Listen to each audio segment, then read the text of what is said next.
গঙ্গাসহ ৫৪ অভিন্ন নদীর পানি বণ্টন নিয়ে গড়িমসি করছে ভারত। বাংলাদেশের ৫৪টি অভিন্ন নদীর পানি বণ্টন নিয়ে ভারত গড়িমসি করছে বলে অভিযোগ করেছেন বিএনপি মহাসচিব মির্জা ফখরুল ইসলাম আলমগীর। তিনি বলেন, শুধু ফারাক্কা বাদ নয়, গঙ্গার পানি নয়, বাংলাদেশের ৫৪টি অভিন্ন নদীর পানি বণ্টনের ক্ষেত্রে তারা সবসময় গড়িমসি করেছে এবং তারা এই সমস্যার সমাধান করেনি, করছেও না।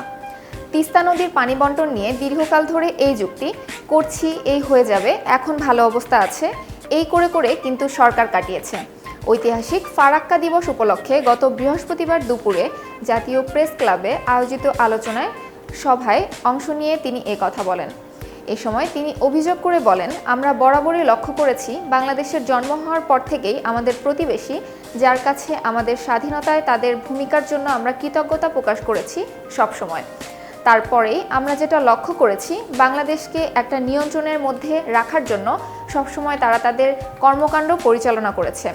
এই ব্যর্থতার মূল কারণ হচ্ছে, যে সরকার এখন আছে সেই সরকার পুরোপুরিভাবে একটা নতজানু সরকার। তারা বাংলাদেশের জনগণের স্বার্থে প্রকৃত অবস্থান নিতে ব্যর্থ হয়েছে, কারণ তারা তাদের কাছে অত্যন্ত দুর্বল। এতক্ষণ বার্তা বৈঠকের সাথে থাকার জন্য ধন্যবাদ। নতুন নতুন তথ্য ও সংবাদ পেতে বার্তা বৈঠকের ইউটিউব চ্যানেল ও ফেসবুক পেজের সাথেই থাকুন।